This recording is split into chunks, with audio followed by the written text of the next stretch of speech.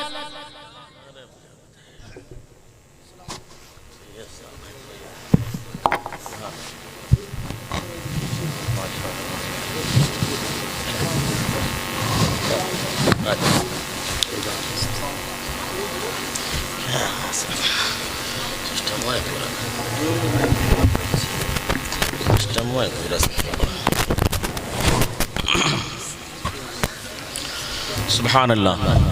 حضرات گرامی آپ اپنی جگہ پر ادب کے ساتھ بیٹھ جائیں. آل رسول کے چہرے کی زیارت کریں, علماء کرام کے چہرے کی زیارت کریں. الحمدللہ ان علماء کرام کے چہرے کو دیکھنا بھی عبادت ہے, آل رسول کے چہرے کو دیکھنا بھی عبادت ہے. یہاں پر بھی طلباء کرام کو آپ دیکھیں گے, وہ طلباء کرام الحمدللہ جن کے لیے سمندر میں رہنے والی مچھلیاں بھی دعائیں کیا کرتی ہیں, جن کے قدموں کے نیچے فرشتے پر بچھا دیا کرتے ہیں. ابھی 9 حفاظ کرام جن کی دستار بندی انشاءاللہ تعالی عمل میں آنے والی ہے. آپ کی سماعتوں کی دہلیز پر جناب شاعر ہندوستان قاری محمد علی فیضی بھی بہت جلد پہنچنے والے ہیں. بس تھوڑی دیر توجہ چاہتا ہوں. ہر باپ اور ماں میرے مخاطب, ہمیں احساس نہیں ہوتا. ہمارے خاص طور سے مائیں بہنیں, آپ سے میں کہنا چاہوں گا کہ آپ جب اپنے بچوں کو دودھ پلائیں تو ساتھ ہی ساتھ کوشش کریں کہ بچپن میں دودھ کے ساتھ عشق رسول کی گھٹی اپنے بچوں کو پلائیں, محبت رسول کی گھٹی اسے پلائیں, تاکہ آپ کا بچہ کچھ بنے یا نہ بنے لیکن سرکار کا وفادار بنے, پیارے آقا کا چاہنے والا بنے. اور یاد رکھیے گا بڑی ذمہ داری کے ساتھ, ایک بہت بڑا ہمارا عالمیہ اور شریشتی یہ ہے کہ آج ہم نے تعلیم کو دینی تعلیم اور دنیاوی تعلیم میں بانٹ رکھا ہے. ہمارے ہاں کیا ہے, ڈاکٹر, انجینئر, پروفیسر, لائر, اس کو کہیں گے یہ دنیا دار لوگ, اس لیے کہ ان کا لباس چینج ہوتا ہے, ان کا انداز چینج ہوتا ہے, تو لوگ کہتے ہیں یہ دنیا دار ہے. اور جن کی داڑھی ہے، ٹوپی ہے اور مدرسے میں پڑھنے والے ہیں تو ان کو کہا جاتا ہے دیندار. یاد رکھیے گا، دنیا دار اور دیندار جو بنایا ہے یہ ہماری اپنی بنائی ہوئی قسم ہے. ایسا نہ تو کہیں حدیث میں ہے نہ تو قرآن میں، بلکہ حقیقت میں معاملہ کیا ہے؟ حقیقت یہ ہے کہ قال نبی علیہ الصلوۃ والسلام انما الاعمال بالنیات، اعمال کا سارا دار و مدار بندے کی نیت پر ہے. اب اگر کوئی بندہ ڈاکٹر بنے مثلا اور اس کی نیت یہ ہو کہ میں خدمت خلق کروں گا، اے مولا میں تیرے بندوں کی خدمت کروں گا، وہ شریعت کا پابند ہو، ضروریات دین کو جانتا ہو اور اس کے بعد شریعت کے مطابق زندگی کو گزارتا ہو، عالم دین نہ ہو لیکن اس کا مقصد خدمت خلق ہو، تو یاد رکھنا ایسا ڈاکٹر یہ دنیا دار نہیں بلکہ حقیقت میں دیندار، وہ دیندار کہلائے. اگر کوئی لائر اس لیے بن رہا ہے تاکہ ہمارا کوئی بھائی جو زبردستی ظلم کرتے ہوئے جیل میں ڈال دیا گیا ہے اسے باہر نکالنے کی کوشش کروں گا، خدمت خلق کروں گا، وہ شریعت کا پابند ہو، فرائض و واجبات کو جانتا ہو، تو ایسا شخص، ایسا وکیل، ایسا ایڈوکیٹ وہ دنیا دار نہیں بلکہ حقیقت میں دیندار. اور اگر کوئی مدرسے میں پڑھے اور پڑھنے میں اس کی نیت پہلے ہی یہ ہو کہ انہوں نے دیکھ لیا قاری محمد علی فیضی صاحب کو اور سن لی، نیت یہ کر لی کہ میں پڑھوں گا تو پڑھنے کے بعد میں بھی شاعر بن جاؤں گا، شاعر بنوں گا تو مجھے پیسے بہت ملیں گے، نیت اگر یہ بن جائے، یا میں مقرر بن جاؤں گا تو مجھے پیسے ملیں گے، اگر اس کی نیت میں یہ پیدا ہو جائے کہ میں دنیا کماؤں گا، تو یاد رکھنا ایسا شخص مدرسے میں پڑھنے کے باوجود دنیا دار ہے، دیندار نہیں. اس لیے مقصد اس کا کیا ہے؟ تو اس لیے سارا دار و مدار بندے کی نیت پر ہے.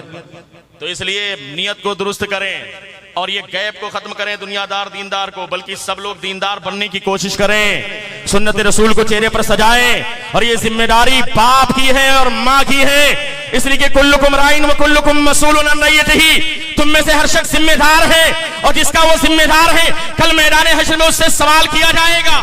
پوچھا جائے گا باپ سے اس کے بیٹوں کے بارے میں، پوچھا جائے گا ایک ماں سے اس کے بچوں کے بارے میں. آج احساس نہیں ہوتا تمہارا بیٹا تمہاری نگاہوں کے سامنے ظہر کے وقت باقاعدہ گھر میں بیٹھ کر کے پب جی گیم کھیل رہا ہوتا ہے، باپ کے سر پر جو بھی نہیں رہتی، اثر کے وقت وہ جوئے کے اڈے کو آباد کرے، وہ مغرب کے وقت شراب کے اڈے کو آباد کرے، وہ عشاء کے وقت باقاعدہ چوراہے پر بیٹھ کر کے دوسرے کی بہن بیٹی پر غلط نگاہ اٹھا کر کے دیکھے، لیکن باپ کے سر پر جو بھی نہ رہیں گے. یاد رکھنا اگر باپ کا مقام بڑا ہے، اس کا مرتبہ بڑا ہے، تو یاد رکھنا اگر باپ نے اپنی ذمہ داری نہیں نبھائی، اپنے بچوں کی صحیح تربیت نہیں کی، تو ایسے باپ کے اوپر لعنت ہوتی ہے، ایسی ماں کے اوپر اللہ کی لعنت ہے جس کی بیٹیاں اس کی نگاہوں کے سامنے باقاعدہ موبائل پر یا ٹیلی ویژن پر فحشیہ تصویریں دیکھتی ہو، گندی گندی تصویریں دیکھتی ہو، لیکن ماں کے سر پر جو نہ رہیں گے. آج جوان بیٹیاں باقاعدہ واٹس ایپ کے نام پر، فیس بک کے نام پر، موبائل میں اپنی فرینڈ سے بات کرنے کے نام پر موبائل لے کر کے چھت پہ چلی جاتی ہے اور آدھے ایک گھنٹے کے بعد واپس آتی ہے. ماں کہتی ہے اپنی سہیلی سے بات کر رہی ہوگی اور نہ جانے کس سے بات کرتی ہے. اس کے بعد ایک دن ایسا آتا ہے کہ معاشرے میں ماں باپ کی ناک کٹ جایا کرتی ہے. وجہ کیا ہے؟ کہ تمہاری بیٹی دین سے دور ہے. وجہ کیا ہے؟ کہ تمہارا بیٹا دین سے دور ہے. ارے یار تم اپنے بچوں کو دنیا کی تعلیم دلانے کے لیے بڑے خوش ہوتے ہو لیکن تمہیں احساس نہیں ہوتا. ذمہ داری کے ساتھ میں کہنا چاہتا ہوں تم اپنا گھر بہت شاندار بناتے ہو. آج 8x8 کا تو لوگ باتھ روم بناتے ہیں، اس میں باقاعدہ ٹب لگاتے ہیں، شاور لگاتے ہیں، باقاعدہ انڈین اور ویسٹرن باقاعدہ لیٹرین لگاتے ہیں، ساری چیز بناتے ہیں. میں انکار نہیں کرتا آپ بہت اپنا اچھا بیڈ روم بنائیے، بہت اچھا اپنا واش روم بنا دیجئے، لیکن حضرات گرامی ایک کام کرنا، جب تم اپنا گھر بناؤ نا تو ایک کام کرنا، کم سے کم 8x8 کا ایک روم بنانا اور روم کے اوپر لکھ دینا مسجد بیت، نماز ہال، اس کے اندر ایک الماری رکھ دینا، الماری میں قرآن رکھ دینا، ترجمے کے نام پر اعلیٰ حضرت کا کنز الایمان رکھ دینا، سیرت رسول اکرم رکھ دینا، صحابہ اکرام کی کتابیں جو سیرت پر لکھی گئی انہیں رکھ دینا اور باقاعدہ مجاہدین کے واقعات کو رکھ دینا، سیدہ طیبہ طاہرہ عابدہ زاہدہ فاطمہ الزہرا کی سیرت کو رکھ دینا، اہل بیت اطہار کی عورتوں کی سیرتوں کو رکھ دینا.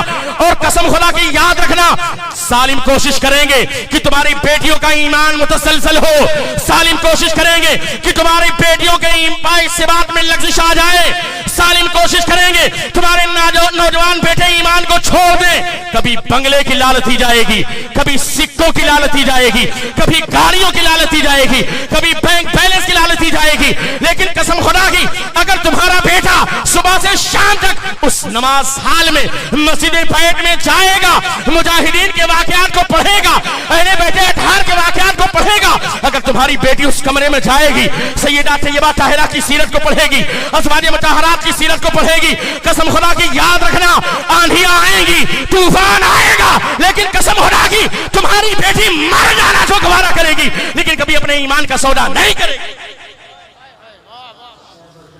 بہت خوب حضرت ماشاءاللہ۔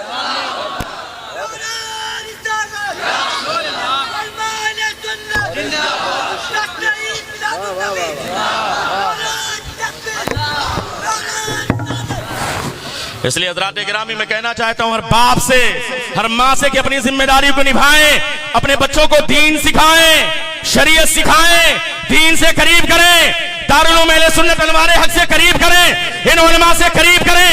جب ان علماء سے قریب کریں گے تو انشاءاللہ تعالیٰ کامیابی ضرور ملے گی، نہ سنبھلو گے تم مٹ جاؤ گے۔ اے ہندی مسلمانوں، تمہاری داستان تک نہ ہوگی باقی داستانوں میں۔ اس لیے حضرات گرامی بس حدیث کا ایک چھوٹا سا ٹکڑا پیش کر کے گفتگو کو میں مکمل کرنا چاہتا ہوں، توجہ کے ساتھ آپ سماعت کر لیں۔ ایک مرتبہ اپنے ہاتھوں کو فضاؤں میں لہرا کے کہہ دیجیے یا رسول اللہ۔ یہ دنیا کا معاملہ، یہ دنیا کا معاملہ ہے۔ موت سے کس کو رستگاری ہے؟ آج ہماری تو کل تمہاری باری ہے، مرنا برحق ہے۔ فَإِذَا جَاءَ أَجَلُهُمْ لَا يَسْتَأْخِرُونَ سَاعَةً وَلَا يَسْتَقْدِمُونَ۔ جب موت کا وقت آتا ہے تو اس میں ایک سیکنڈ بھی تبدیلی نہیں ہوتی۔ کل نفس ذائقۃ الموت، ہر نفس کو موت کا مزہ چکھنا ہے۔ یاد رکھنا، ہماری مائیں بہنیں بھی یاد رکھیں، ہماری بہنیں یاد رکھیں، بڑی شان کے ساتھ آپ بات کرتی ہو موبائل پر غیروں کے ساتھ، یاد رکھنا کوئی قبر میں کام آنے والا نہیں۔ نوجوان بڑی شان کے ساتھ جب بیٹھتے ہیں نا تو یوٹیوب پر جب چالو کرتے ہیں تو ایک ایئر فون ہوتا ہے، تو ایک ایئر فون اپنے کان میں ٹھونس لیں گے، ایک ایئر فون اپنے دوست کے کان میں۔ جگری دوست ہے، پکا ساتھی۔ یاد رکھنا قبرستان میں تمہارا یہ دوست رکنے کے لیے تیار نہیں ہوگا۔ میرے امام نے بہت پہلے کہا تھا، ہائے غافل وہ کیا جگہ ہے جہاں 5 جاتے ہیں 4 پھرتے ہیں۔ وہاں تو 5 جائیں گے، ایک کو چھوڑ کر کے واپس چلے آئیں گے، کوئی کسی کا پرسان حال نہیں۔ اندھیرا گھر، اکیلی جاں، دم گھٹتا، دل اکتاتا، خدا کو یاد کر پیارے وہ ساتھ آنے والی ہے۔ وہاں منو مٹی نیچے دفنانے کے بعد کوئی کسی کا پرسان حال نہیں ہوگا، وہاں تو ایک ہی ذات ہے، سرکار کی ذات ہے جو کام آنے والی ہے۔ لیکن کب؟ جب ماتاکم الرسول فخذوہ، جو کچھ رسول تمہیں دیں اسے لے لو، وما نہاکم عنہ فانتہوا، جس چیز سے منع کر دیں اسے رک جاؤ۔ جب پیارے آقا کے فرمان پر عمل کرو گے، پیارے آقا تشریف لائیں گے، دیکھ کر کے مسکرا دیں گے، بیڑا پار ہوتا ہوا نظر آئے گا۔ لیکن حضرات گرامی ہمیشہ ان کے فرمان کو ٹالتے رہے تو نہ جانے کیا بنے۔ اس لیے حضرات گرامی توجہ کے ساتھ میں کہنا چاہتا ہوں، قبر کا معاملہ اتنا آسان نہیں ہے، آپ نے بڑا آسان بنا دیا ہے۔ مولا کائنات مولا علی شیر خدا فاتح خیبر داماد پیغمبر جب قبرستان کے قریب سے گزرتے آنکھوں میں آنسو جاری ہو جاتے، لوگ سوال کرتے یا خلیفۃ المسلمین، یا امیر المومنین، آپ تو امیر المومنین ہیں، آپ تو خلیفۃ المسلمین ہیں، لیکن آخر معاملہ کیا ہے؟ آپ قبرستان کے قریب سے گزرتے ہیں تو آپ رونے لگتے ہیں۔ مولا کائنات ارشاد فرماتے ہیں، یہ قبر حشر کی پہلی منزل ہے، جو یہاں پر بچ گیا وہ آگے بھی بچتا چلا جائے گا، جو یہاں پر پھنس گیا وہ آگے بھی پھنستا چلا جائے گا۔ لیکن حضرات گرامی ہمیں احساس نہیں ہوتا، قبر کا معاملہ بڑا عجیب و غریب ہے، بڑا عجیب و غریب معاملہ ہوتا ہے۔ منو مٹی نیچے دفنانے کے بعد آپ بے آرو مددگار ہیں، کوئی پرسان حال نہیں ہے، رشتہ دار احباب بھی ساتھ چھوڑ کر کے چلے جاتے ہیں، آپ کا جگری دوست بھی ساتھ دینے کے لیے تیار نہیں ہے، قبرستان میں 1 گھنٹہ رکنے کے لیے تیار نہیں ہے، وہاں تو عجیب و غریب ماحول ہے، کھڑے ہیں ان کر نکیر سر پر، نہ کوئی حامی نہ کوئی یاور، بتا دو آ کر میرے پیغمبر کی سخت مشکل جواب میں ہے۔ وہاں پر تو یہ کیفیت ہوگی، اور اس کے بعد تو میدان حشر کا معاملہ ہے اور عجیب و غریب کیفیت ہوگی۔ سورج سوا نیزے پر ہے، زمین تانبے کی ہے، کوئی کسی کا پرسان حال نہیں ہے۔ قرآن پاک میں اللہ نے آیت کریمہ نازل فرمائی، یوم یفر المرء من اخیہ وامہ وابیہ وصاحبتہ وبنیہ لکل امرئ منہم یومئذ شان یغنیہ۔ اس دن ہر انسان کی علیحدہ شان ہوگی، عجیب و غریب کیفیت ہوگی، کوئی کسی کا پرسان حال نہیں ہوگا، سورج سوا نیزے پر ہوگا، زمین تانبے کی ہوگی، کوئی پسینے میں ڈبکیاں لگا رہا ہوگا، کسی کا پسینہ اس کے باقاعدہ ٹخنے تک ہوگا، کسی کا پسینہ اس کے گھٹنے تک ہوگا، کوئی اپنے پسینوں میں ڈبکیاں لگائے گا، 50,000 سال کا وہ دن ہوگا۔ خدائے قہار ہے غضب پر، کھلے ہیں بدکاریوں کے دفتر، بچا لو آ کر میرے پیغمبر کی سخت مشکل حساب میں ہے۔ ایسے عجیب و غریب ماحول میں بس ایک آخری روایت سنا کر کے گفتگو کو مکمل کرنا چاہتا ہوں، اور خاص طور سے ماں باپ میرے مخاطب ہیں، توجہ کے ساتھ سنیں، جو لوگ اپنے بچوں کو دین سے قریب نہیں کرتے کرتے, علماء سے قریب نہیں کرتے, ان مدرسوں سے قریب نہیں کرتے, قال اللہ تعالیٰ و قال رسول کی صدا کے درمیان اپنے بچوں کی زندگی نہیں گزارتے. سنو سنو معاملہ کیا ہوگا. ایک نوجوان رب کائنات کی بارگاہ میں پیش کیا جائے گا. فرشتے عرض کریں گے مولا یہ نوجوان ہے. رب کائنات ارشاد فرمائے گا یہ بندہ گنہگار ہے, سیاکار ہے, بدکار ہے, یہ بندہ بہت بڑا مجرم ہے, اسے اٹھا کر کے جہنم کی بھڑکتی ہوئی آگ میں ڈال دیا جائے. اتنا سننے کے بعد فرشتے عرض کریں گے مولا تو کریم کرم فرما دے. رب کائنات ارشاد فرمائے گا یہ میرا عدل ہے, انصاف ہے, اسے اٹھا کر کے جہنم کی بھڑکتی ہوئی آگ میں ڈال دیا جائے. فرشتے آ کر کہیں گے نوجوان اللہ کا حکم ہوا ہے, اللہ کا آرڈر ہے, تو اسے اٹھا کر کے جہنم میں ڈال دیا جائے. جیسے اسے پکڑ کر کے جہنم کی جانب لے جانے کا ارادہ کریں گے وہ نوجوان تڑپ جائے گا. تڑپنے کے بعد فرشتوں کے وسیلے سے رب کائنات کی بارگاہ میں عریضہ پیش کرے گا یا پالنہار اے رب العالمین, پالنہار پروردگار رب العالمین, میں گنہگار ہوں, سیاکار ہوں, بدکار ہوں, سیاشار ہوں. مجھے اس بات کا اعتراف ہے کہ میں بہت بڑا مجرم ہوں. میں اس بات کو مانتا ہوں کہ میں نے بہت سارے گناہ کیے ہیں. میں اس بات کو مانتا ہوں کہ میں بہت بڑا مجرم ہوں. مجھے اس بات کا اعتراف ہے کہ میں بہت بڑا گنہگار ہوں, سیاکار ہوں. لیکن فرشتوں کے وسیلے سے رب کائنات کی بارگاہ میں وہ نوجوان عرض کرے گا اے فرشتوں رب کائنات کی بارگاہ میں عریضہ پیش کرو کہ مجھے تھوڑی دیر کے لیے مہلت دی جائے, تھوڑی دیر کا مجھے وقت دیا جائے, اس کے بعد میں جہنم میں جانے کے لیے تیار ہوں. فرشتے رب کائنات کی بارگاہ میں جائیں گے. جانے کے بعد عرض کریں گے مولا یہ بندہ تیری بارگاہ میں عریضہ پیش کر رہا ہے, یہ نوجوان تیری بارگاہ میں فریاد کر رہا ہے, تھوڑی دیر کے لیے اسے وقت دے دیا جائے, تھوڑی دیر کا اسے موقع دے دیا جائے, اس کے بعد یہ خود جہنم میں جانے کے لیے تیار ہے. فرشتے جب عرض کریں گے رب کائنات کی رحمت میں جوش پیدا ہوگا. ارشاد فرمائے گا ٹھیک ہے, تھوڑی دیر کے لیے اسے مہلت دی جاتی ہے. فرشتے آ کر کہیں گے مبارک ہو, اللہ نے تیری فریاد کو سن لیا ہے, جیسے اسے مہلت ملے گی تھوڑی دیر کے بعد تو جہنم میں جانے کے لیے تیار ہو جانا.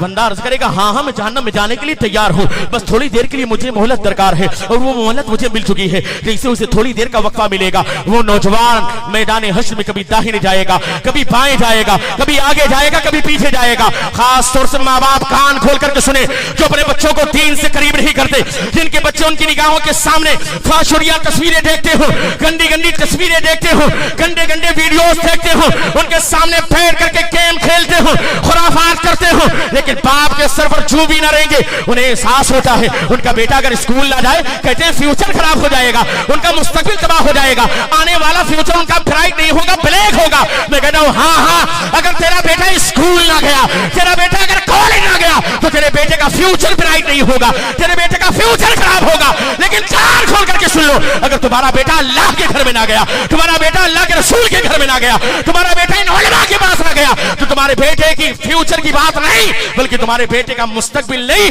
بلکہ آخرت تباہ ہوتی ہوئی نظر آئے گی, تمہارے بیٹے کی آخرت خراب ہوتی ہوئی نظر آئے گی. اس لیے حضرات گرامی اپنے بچوں کی تربیت کریں, اپنے بچوں کو دین سے قریب کریں. وہ نوجوان میدان محشر میں کبھی داہنے جائے گا, میدان حشر میں کبھی بائیں جائے گا, کبھی آگے جائے گا, کبھی پیچھے جائے گا. چلتے چلتے اپنے باپ کے قریب پہنچے گا, اور جب باپ کے قریب پہنچے گا نا توجہ کے ساتھ سننا, اپنے باپ کے کندھے کو پکڑے گا اور پکڑ کر کے گھسیٹتا ہوا رب کائنات کی بارگاہ میں لائے گا, اور لانے کے بعد اسے کرے گا اے پالنہار پروردگار رب العالمین, میں گنہگار ہوں, سیاکار ہوں, بدکار ہوں, سیاشار ہوں, بہت بڑا مجرم ہوں. مجھے اس بات کا اعتراف ہے کہ میں نے زندگی بھر گناہ کیا ہے, مجھے اس بات کا اعتراف ہے کہ میں بہت بڑا مجرم ہوں, مجھے اس بات کا اعتراف ہے کہ میں نے نہ جانے کتنے گناہ کیے ہیں.